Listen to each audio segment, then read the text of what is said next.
Ya me estoy tomando la bebida de Anamú y enseguida me voy a encerrar en el cuarto para no coger la brisa fría. Ya saben, mi gente, que todo es el cuidado de uno.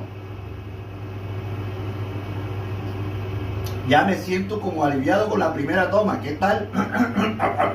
Joder, es buenísimo. No es mamadera de gallo, pero el Anamú con eucalipto y panela es lo máximo. Esa vaina es algo para la gripa, no sé, esos de los ancestrales, de los tiempos de antes, los abuelos siempre nos curaban, era con pura bebida. Bueno, aquí estamos bebiendo la bebida de Anamú, buenísima para la tos